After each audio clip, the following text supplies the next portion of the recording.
Today on Beyond the Art, we explore how museums can become spaces of listening, collaboration, and change.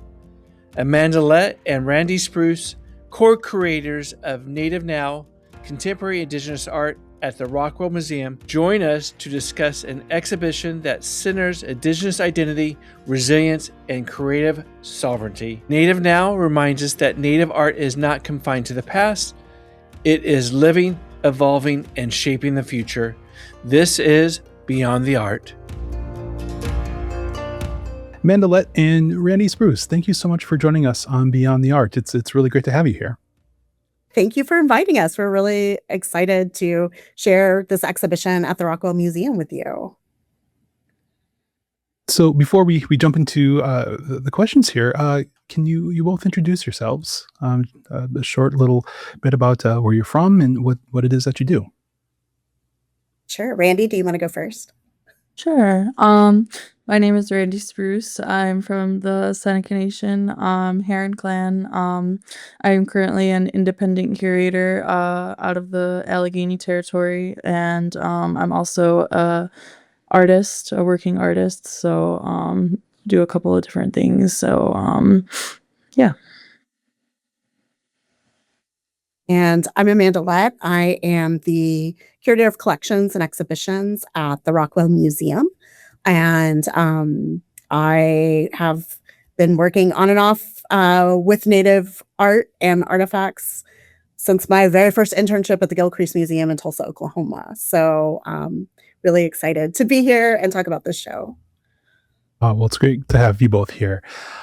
Well, let's jump into it. Native Now coincides with the Rockwell's Museum, the 50th anniversary of the museum, and America's 250th. Why is this exhibition essential now in a moment like this? That's a great question, and I think the first part of it to sell Native Now is really sort of a celebration of the first 50 years of our museum and the last 25 kind of plus years of collecting at the Rockwell. Contemporary Native American art is really right around the turn of the 2000s, the turn of the century, became a real priority for the curators and the directors and the committee here.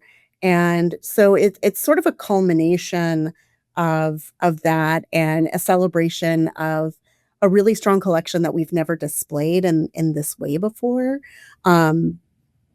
As we were planning for the 50th anniversary, we really thought, deeply about who we are, what we do best, and what we can showcase to our community. And contemporary Native American art was at the top of everyone's list. It was, really important that I think we showcase this. And, I think for the America 250 sort of more broadly, I think a lot of the issues that the works bring about are issues that deal with history, but also deal with contemporary people living in the moment and are things that we can all relate to. I think while the art tackles serious subjects, I think there are moments of joy in it as well. And I think that just feels very celebratory and worthwhile to me, and I think to the larger Rockwell Museum audience. It's something that resonates, I think, with all of us. So we were really happy to have this coincidental timing. Sure. Randee, when you were invited to co-curate this exhibition, what responsibility did you feel towards your community and the artists represented? So I feel like I came on a little bit late in the project, but I feel like it was just right because I was able to kind of like see what message they were already kind of going for as far as like what the exhibit was like trying to be about, other than just like the artwork itself, obviously. And I think I have a unique perspective just because I myself as an artist too. And as far as like community standpoints, like I'm like a little handful of Seneca, I'll just say Seneca curators that actually can offer or can work on like, I guess I'll just say like work with major institutions, and like I think that's really it's a really big responsibility to my community, because what it's also about is just like showing like the younger generation like anything is like possible, and these relationships are building with our neighbors, and that's like super important. And then as well as being able to like represent like some of the artists and really trying to emphasize the artists' voices as a whole throughout the exhibit was really important to me. So yeah, but it was really awesome working with Amanda. We were able to bounce ideas off each other really well, and I think everything came together as it should. And yeah, it was a really good experience. Well, I just want to say, as an artist, your work is incredible. I've done a bit of a dive into your work, and at some point I want to talk more about that. But together, how do you define the curatorial vision of Native Now beyond a survey show? Geez, that's a really great question. Um, I think from my perspective, I really think that it's an artist first show.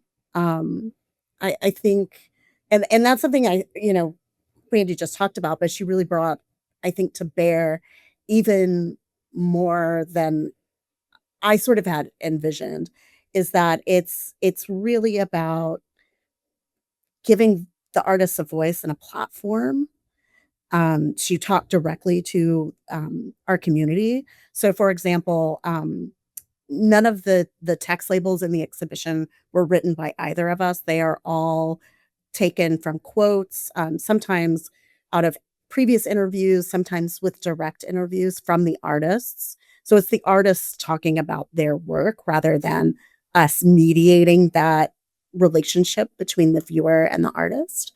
Um, so I think it's a really so that to me is sort of the most important kind of takeaway, is that even though artists might be all working on landscape, or perhaps they're all dealing with family issues or societal issues, it's their voice, their perspective, their unique point of view, that's really highlighted in this exhibition.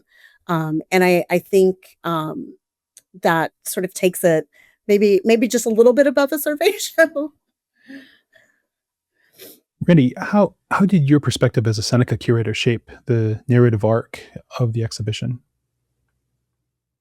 I think that I that's a really great question, because like obviously there's many different nations from across the country that are represented in the exhibition, and that's one thing that I try um to touch on a little bit, even in when I talk about like my own artwork, is like um we're all like individuals, but I still feel that a lot of us um carry the same like core values, and that is like kinship with the earth, and like nature and things like that, and then also like being able to share like different kinds of storytelling. And that is also what I feel like was majorly touched on in the exhibit, and what I feel like all of these contemporary artists are trying to do is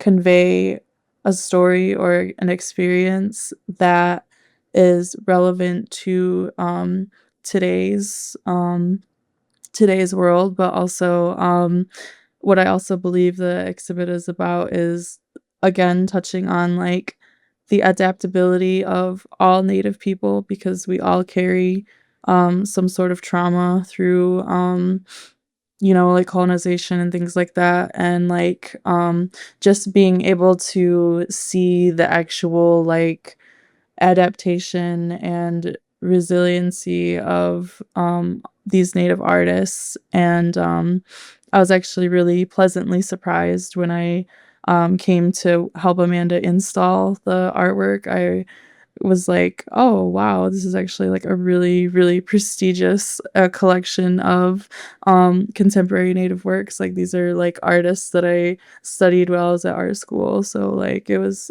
overall a really good experience, and, I just think it's important to touch on those major things that I feel like we all share as Native people and really, bringing that out in the exhibit. Yeah, it's so funny to go from, sort of a spreadsheet with thumbnails than to being in this space. It's a completely different, it's like you can see it and recognize it, and then you see it in person, you're like, "Oh, that's way bigger than I thought it was," or "That's way smaller than I thought it was. What's going on?" So Sure, sure. Yeah, I was looking at the photographs online, and I can see some of these are pretty small, comparative to some of their regular works, which is fascinating.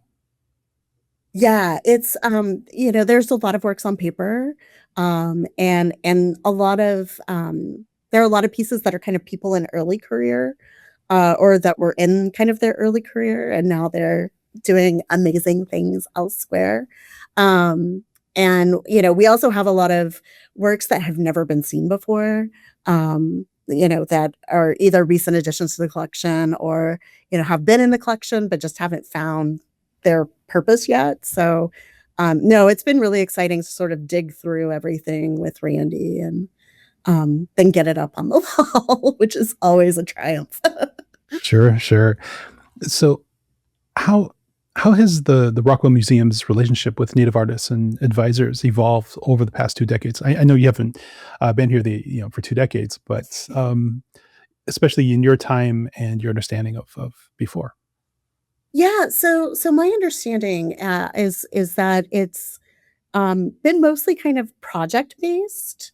Um, the original kind of kickoff, to collecting, contemporary Native American art, sort of stemmed out of a lecture with Kay Walking Stick, in about 1999 or 2000.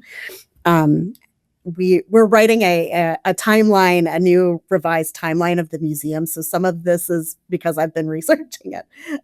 But, um, she gave a wonderful lecture, and it really inspired a lot of our community members and, curators and director at the time, to start looking much more seriously at building out this collection, especially I think as sort of a counterpoint, um, and a complement to the collection that the Rockwells initially, gave the museum in the '70s. So, that was a long-term partnership, and then we've also worked, with the Haudenosaunee, at Ganondagan, when Peter Jemison, who was, the, head at Ganondagan and also an artist in his own right, who is well represented in our exhibition, um, helped advise on a Haudenosaunee gallery dedicated, to Haudenosaunee art and, history that is a big part of our school curriculum, but also was an area we felt like being located on Seneca Nation and in this territory that it was a must, to have that representation. Um, and so after the pandemic and a little, people leave, people come back. So I really hope that this is a renewal, um, of that relationship and also a relationship that's not disappearing anytime soon. We have other projects in the pipeline. I keep warning Randee, there's more work. She's not getting rid of me. There's more to do, and we're excited, to continue partnering, with our neighbors as we create exhibitions and gallery spaces that respond to their needs.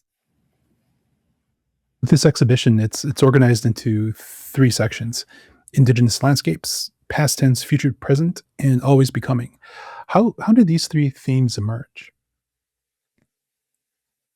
Um Randy had a big hand in shaping though, so I'll let you talk.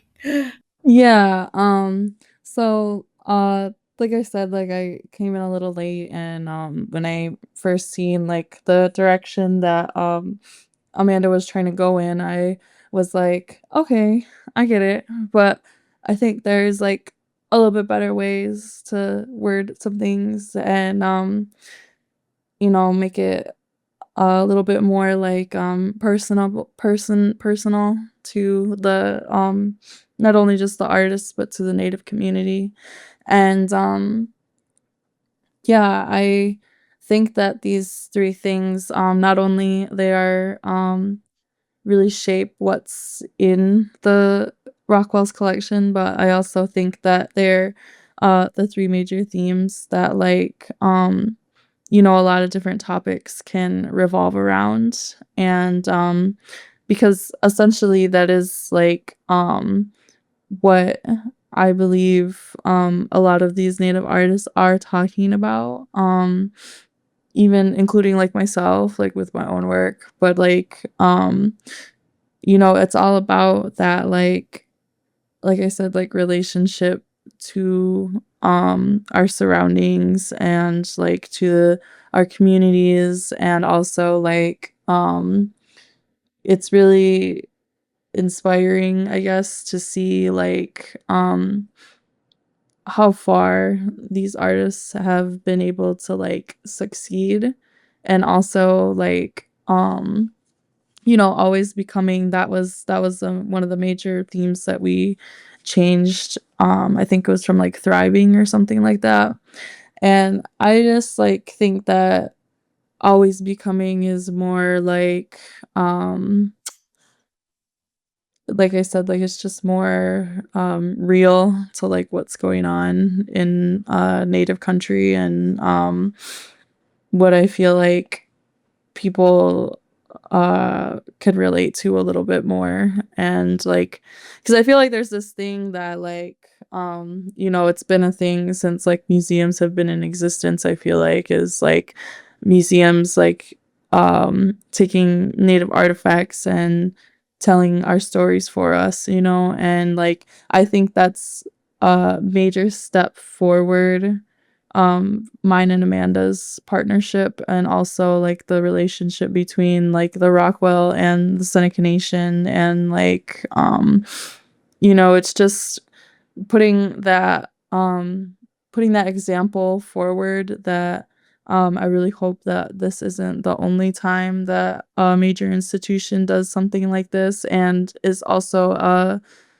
example for other institutions to, like, get on board, you know what I mean? So yeah, and then I don't know, that just goes back to, like, showing, like, younger generations that, like, this is possible, this kind of work is possible, it's doable, like, you can work with major institutions, and it's gonna be everything's, like, peaches.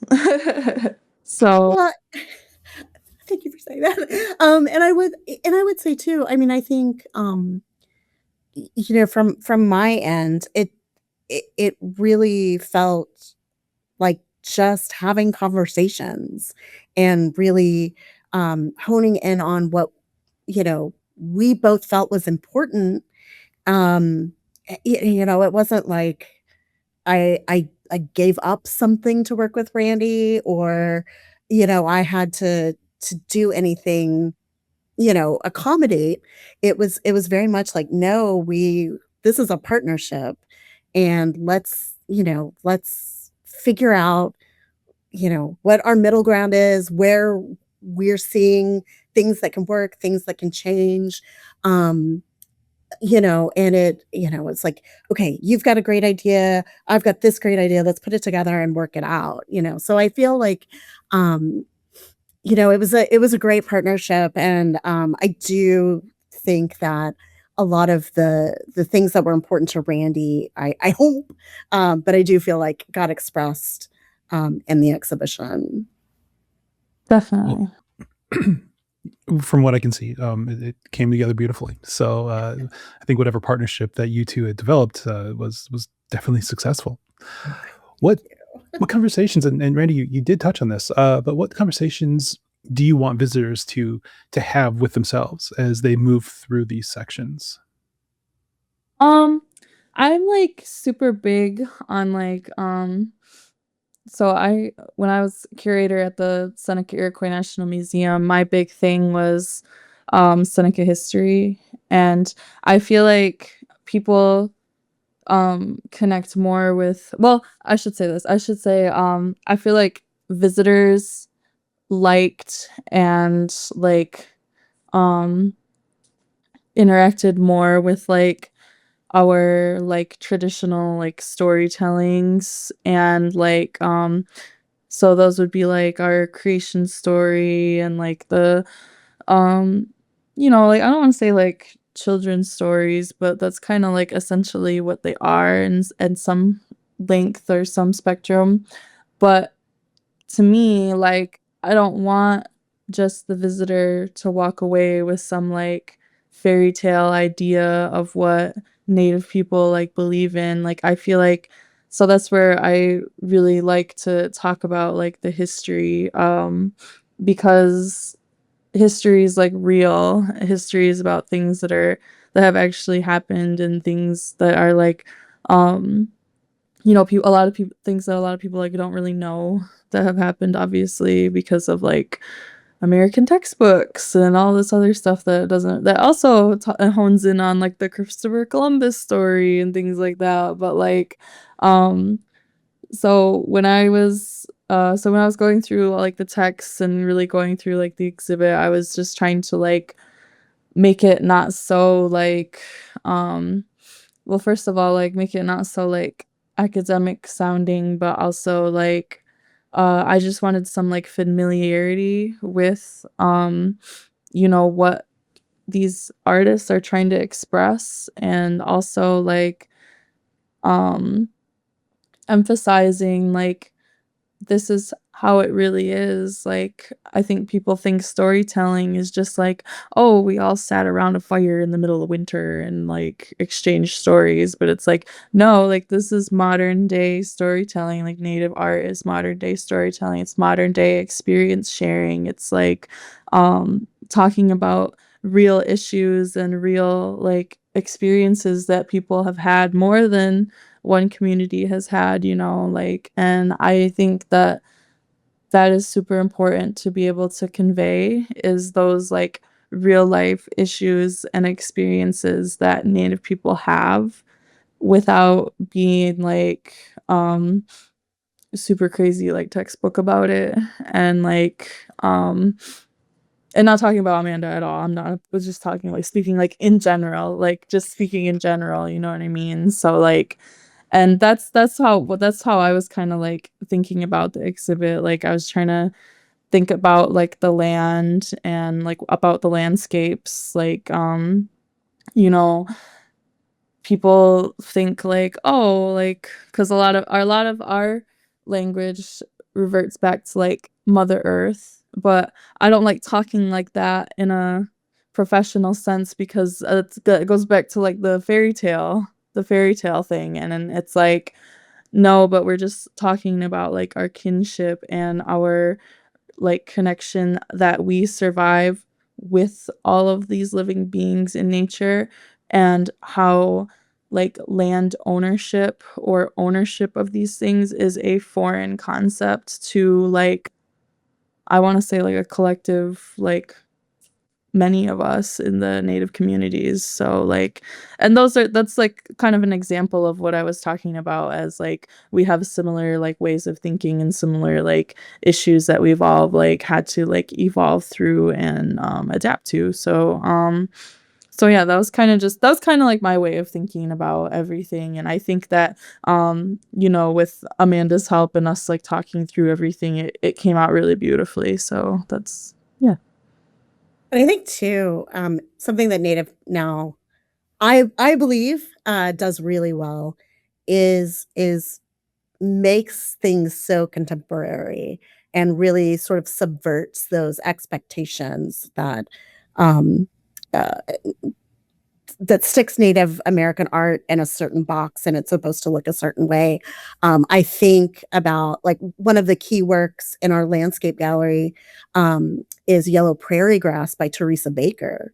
And it's a landscape on astroturf, you know? And it's like, how do you get more 21st century and talking about land and what's real and what's fake and then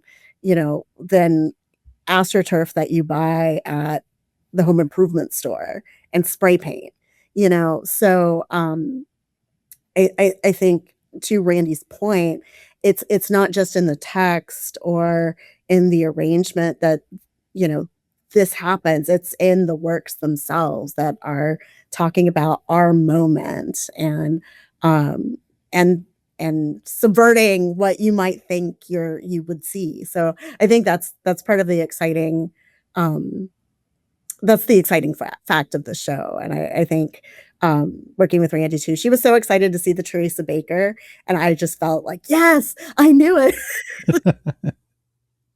I had lobbied for that work to come into the collection. I was like, I knew it. I felt it. It was great. So Yeah, indigenous landscapes, they explore land in both sacred and political ways, but how does it mean to present land not as scenery, but as relation? So I feel like, that's uh there's like a lot of different ways to express that relationship. And it's all very like, I don't want to say like black and white, but it's like this is like believe. So this is what um I think it's like one of the first sentences that we were like trying to write in the landscape gallery, and that was like, relationships to the land and the way that Native artists convey these relationships by using traditional and contemporary materials to convey ancient beliefs and stories. And that's ultimately what like is happening in the landscape portion of Native Now. And um that just goes back to what I was saying before, like the adaptability of what we've had to endure. And like I'll just throw out a historic example, like the Senecas. We had our pottery, our traditional pottery was completely like extinct for almost like 200 years because of the trades that we got new tools with, and those new tools were like brass kettles. So that's like an example of like adaptability. And then like with all the artwork in the landscape portion, like the Theresa Baker, I love the Theresa Baker, like just that like contemporary material, but also having like the elements from her like family farm included in that piece. Like it's just like a perfect example of what we're all trying to like convey, is like we're working with these new materials to show like our, not only like our beliefs, but our like connections to what we have. And like I said, like we don't believe that like we own the land in any type of way. Like it's a continual responsibility to steward the land, then have some type of like ownership of it. So that's what I was trying to convey. yeah, and I think that comes through in the labels in the exhibition as well, because you are getting so many different points of view from so many artists, but there are certain themes that come up again and again, and I think subconsciously, but they're there the more you read it, um, that speak exactly to what Randy was just talking about, that speak to that sense of responsibility, that speak to that sense of uh, uh, community. So I think there's so much of it there, that we didn't even have to sort of draw out or really, really, sort of fish for those connections. They were already there, which made our jobs very easy. So past tense and future present engages native futurism. Uh, why is futurism such a powerful tool for Indigenous artists? Um, Think Oh, yeah, I'm go ahead. sorry, Amanda. No, no, Okay. no, go ahead. Um, I think that futurism is a major, important theme just because, like, a lot of us, and I'm just speaking from, like, my own, knowledge of, like, my own tribe's history, but I just feel like a lot of us have endured the same struggles, which is like displacement and and also just like adapt again. I keep using the word adapting. I'm so sorry, but I just can't think of another word, but like adapting to like new surroundings and new um situations with our living situations literally for like the past like 400 years. And I feel like even so there was like a critical point in Seneca history in like the late 1700s, early 1800s, and this critical point was like when we were all forced onto our territories in New York State. And I think that a lot of people were actually like really scared for the future, and people were like, you know, like one of our last real chiefs was Corn Planter, and a lot of people didn't like him because he was trying to um, really create this relationship with the new United States government to you know, basically ensure the Seneca's survival throughout this time period. And I really think, like, even today, like, he gets a lot of criticism for that. But, now that I've, like, really studied that and really understand it, I think that, like, he truly believed that if we didn't have these kind of relationships, with this new government, that we would have like been pretty much like extinct. So like, and that was like, a major, I think that was a major thing for like all tribes, as the United States expanded, of course, and like, um, so that's why I feel like futurism is such like a big, powerful theme because like, I feel like 200 years ago there was no thinking of futurism of native peoples, let alone native art. And like, so in my town where I grew up in Salamanca, New York. We had a 99-year lease with the Seneca Nation and the city of Salamanca. And the reason because it was 99 years is because they thought that we were all going to be extinct in 99 years. So that's kind of like the thinking that what it was like just 100 years ago, you know what I mean? So and that's what that like futurism means to me is like it's really powerful in my opinion that native peoples are able to like think about the future and really like see see themselves and also like see what um what kind of new artwork we can create with our new contemporary materials and these like new opportunities that can be presented to us and like how and what's a major thing to me today is like how am I able to represent my community through what the work that I do, you know what I mean? And like again, like what does my work bring back to the community? And it's just that like I don't want to say ancient way of thinking, but you know what I mean? That's just like that communal way of thinking that like I feel like all of us at some point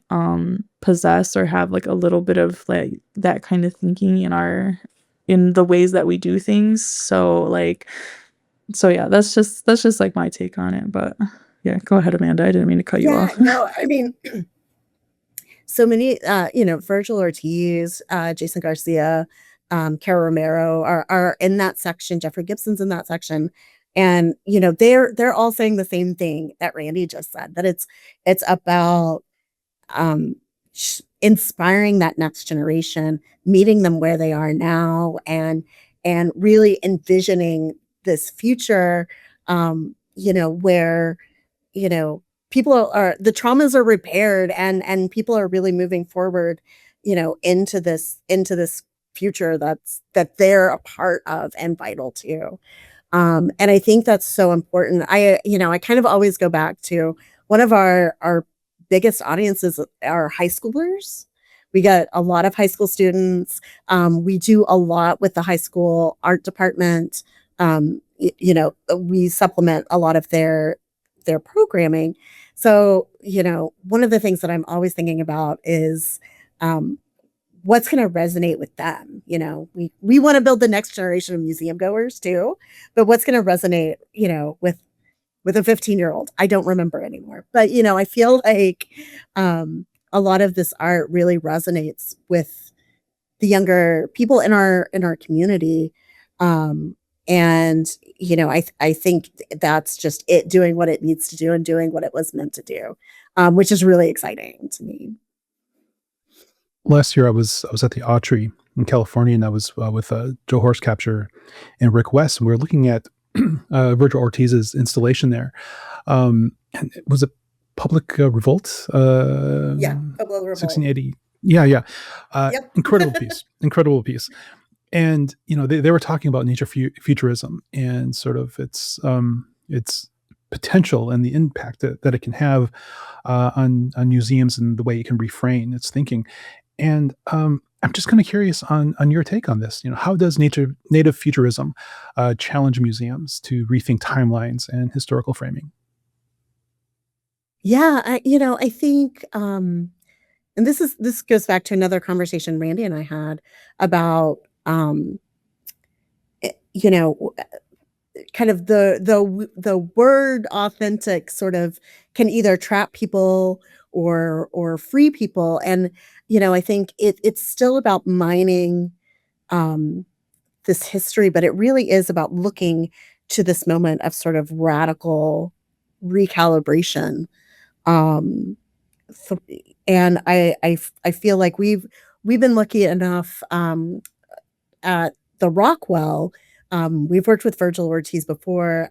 We have a project called the Alley Art Project, which we do with the High School Learning Center.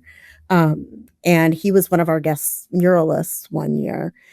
So I feel like it's such an empowering way to view the world, and look at art, and that it could still take these elements of the past and reshape them into something new and fresh and bold and really forward thinking. And I think that's why it resonates with so many people. I think the same with sort of like Afrofuturism or something like that. It really There's something hopeful, joyful, and provocative about it that um, I think is just really exciting. And I think, for us, um, it really changes this idea of, here are historical works, here are things that were made in the past that talk about the past. It's like, no, no, no, no. This is future forward. This is where this is meeting us where we are now. And yeah, there might be a historical technique, or it might be made in a similar style, but it's about the future. It's about possibility, and I think that's really compelling. And that might have been too long-winded an answer. I just think it's a really compelling, exciting movement, and we're thrilled to have. Even if it's just about this big, which no one can see on this podcast, but it's a small piece, It is. of his Pueblo Revolt project. But it's dramatic and fantastic, and it's, something that is deeply loved by the Rockwell community. What I love about the photo that I saw of his piece is that even though it's small, it's still as vibrant and as exciting as his large pieces. Like there's nothing taken away because of its size. Um, this kind of moves us into this next question I have is about Always Becoming by artist Wendy Red Star, one of my favorite people and one of the funniest people I know. And she talks about, or she kind of talks about intervening in museum archives, right? Mhm. What does reclamation look like in this context as Always Becoming? I think, you know, because I had a similar project actually, going through historical photographs in museum archives, even our museum archives at the Seneca National Museum. And so one of the photos that collections that I was going through happened to be during the Kinzua Dam, which was in 1965, and that was like a really major detrimental thing that happened to the Seneca Nation at the time. The U.S. Army Corps of Engineers came and flooded 10,000 acres of our 30,000 acre territory. So basically, like, that was a modern day, like, land theft, and during that time, there was all of these, like, non-native photographers coming and, like, photographing, all of the families and the people that lived there that would be displaced at the time, and, I look at it as, like, taking those photographs and, like, so what I did was I repainted them and, made them contemporary in a sense that, that was kinda like my way of reclaiming those old photographs in the name of, like, me being a Seneca person, and those are my people, you know what I mean? Those are my ancestors, and I can only imagine it's the same way with these other Native artists that take things that have happened, even Virgil Ortiz's, Pueblo Revolt, like, taking these awful things that have happened and reclaiming them and turning them into something that's not only ours that represents the community, but also, like, something that's, like, beautiful and meaningful, and, I think it takes some of the trauma out of doing that kind of work too, and, making it not so, like, making a statement that I feel matters even today, and it's not only a reminder of what had happened, again, going back to history, but also, like, turning it into, like, this is how we're still here and we're still resilient today, and I think that's also, like, a major part of Always Becoming is, to me, it's like, no matter what has happened, like, we're still here and we're still doing and we're still figuring out new ways how to convey things and express these feelings, emotions, experiences, and, like, yeah, I just think it's a super big part of what Always Becoming is about, and that's what is in those what's in the galleries right now, I think really portrays what that is. So What responsibilities do museums have when artists critique the very systems exhibiting them? I mean, I think it is something that we all need to be mindful of. I mean, I certainly, um the Rockwell certainly is an artist first institution, and we try to work with a lot of living artists. At least once or twice a year, we're bringing in a living artist to collaborate or discuss, or again with our Alley Art project, bringing in an artist like that.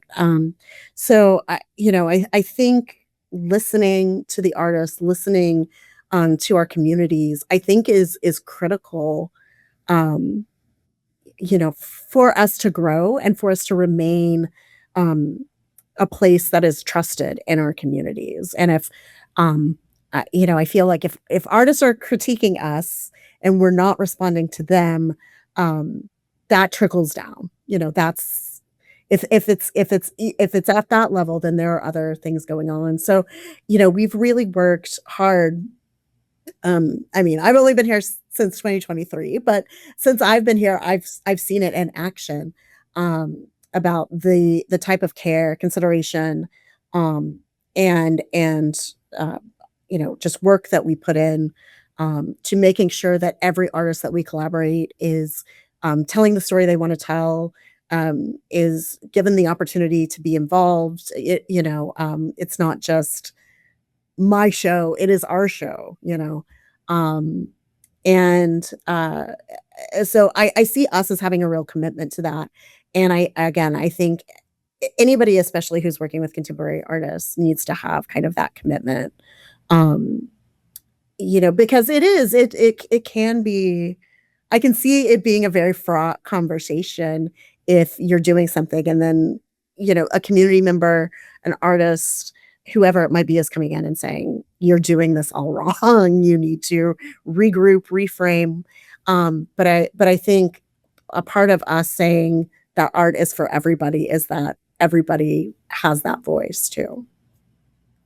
And what excites me about what you're doing is that art for everybody also means including native artists within planning of exhibitions. Like it's inclusion from the beginning through the visitor experience. And I've been telling people through this whole process, or maybe it's heard me say this a dozen times, but um, this show couldn't have happened without her. Like, it just absolutely could not have happened without her input, without her ideas, really having those just having those conversations, even the conversations that didn't make it, to the vinyl on the wall, but just having those conversations and that input and sort of framing the way that we were going about the work. I mean, it just, um, it would not have happened at all. And um, think that's the way it always should have been. I'm glad it happened that way, but it's the way it should have been, at least in my perspective. So, we artists, we cast a wide net. We at the Rockwell genuinely believe that art is for everyone and that we want to make everyone feel welcome. And yeah, I don't think you can do that without acknowledging who your community is and bringing them to the table. What do you hope native artists see reflecting back at them? I am not reading my questions this morning. I apologize. It's okay. Randee, what do you hope native artists see reflected back at them through Native Now? I hope that native artists see that obviously the relationship that has been created and now is being nurtured. I feel like through the Rockwell, and I feel like I do feel that they do have this commitment to making sure that um the artist voices are heard. And I we were just talking about our next upcoming work that we're doing, and I was already giving her a little bit of ideas of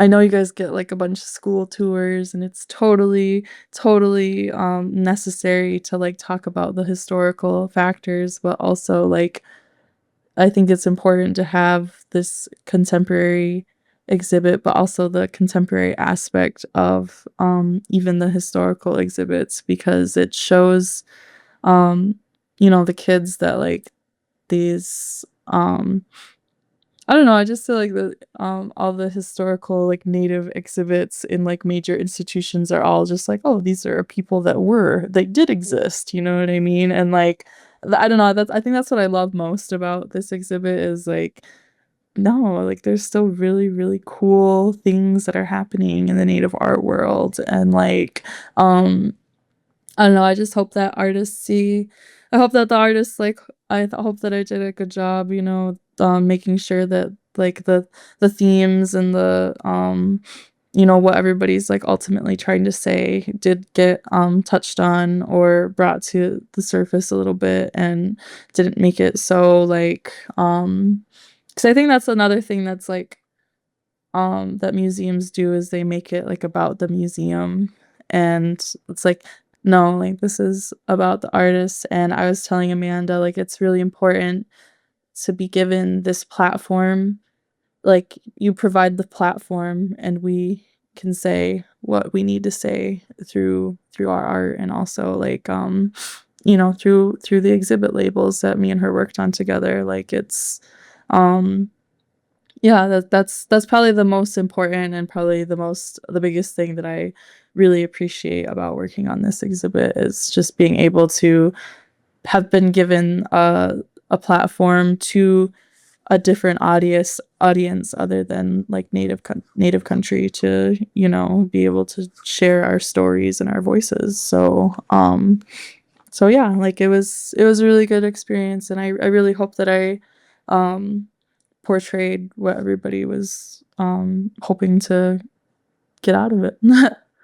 I know many of the artists that you have in this exhibition, very, very forward thinking, very big, strong personalities too, right?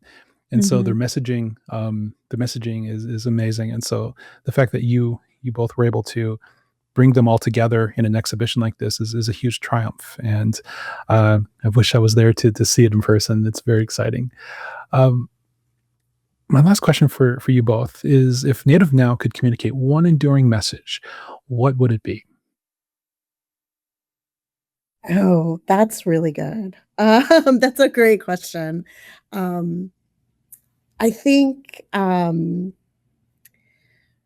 think for me,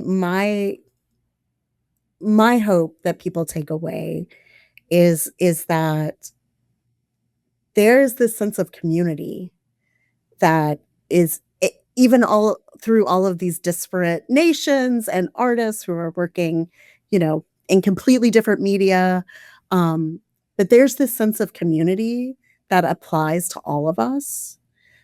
These are works that really do speak to everyone in a way that I feel is vital and, maybe new for some people, but the issues, the themes that are being talked about really are important for everyone, and everyone can feel a part of that. And I also,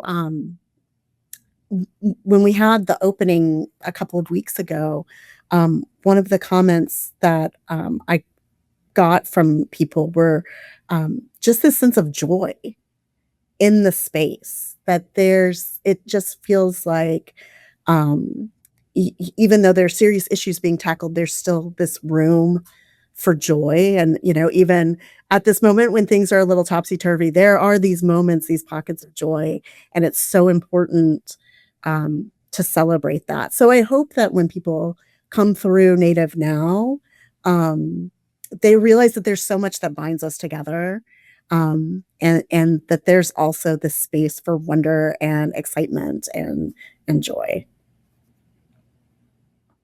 Yeah, I think like what Amanda said is like, I hope that like the takeaway for a lot of people is that you know there is like how she's saying, like art is for everybody. But also I feel like what I hope that people take away is like, I feel like we're all just like in this big pursuit of happiness ultimately, and like we're contributing to like, I feel like as a native artist trying to contribute to like our native communities overall happiness and the health of the community, and and being able to bring that to an institution where there's a different audience, and being able to see their like takeaways from that, and just being so like amazed, and like, you know, I received a lot of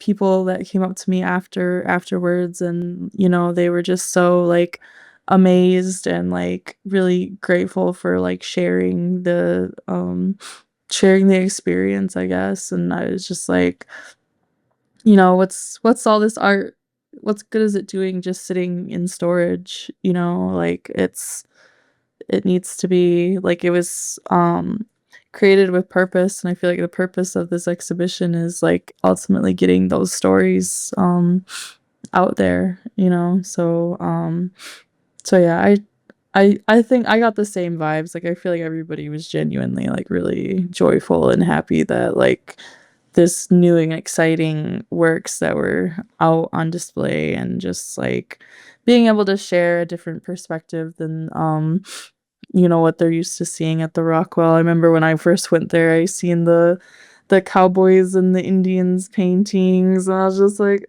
I'm like, We still have a few of those. They're in a smaller space now, but um, yeah, but no, I, it's I, so I cool. do. I think it just shows, I think also just our growth, and that, where again, sort of, I think more forward looking, and more interested in what is happening, um, today in art, and how that impacts everyone. So Um, well, Amanda Lett, Randee Spruce, thank you so much for joining us here on Beyond the Arts. It's really great having you here. yeah, thank you so much for having us. We're so excited. Native Now is at the Rockwell Museum until May 4th. So please come and see it if you happen to be in Corning, New York. Native Now is more than an exhibition, it is a statement of presence, continuity, and becoming. Through thoughtful curation and deep collaboration, Amanda and Randee invite us to reconsider how Indigenous stories are told and who tells them. This conversation leaves us with a powerful reminder: contemporary Indigenous art is not emerging, it has always been here. This is Beyond the Art.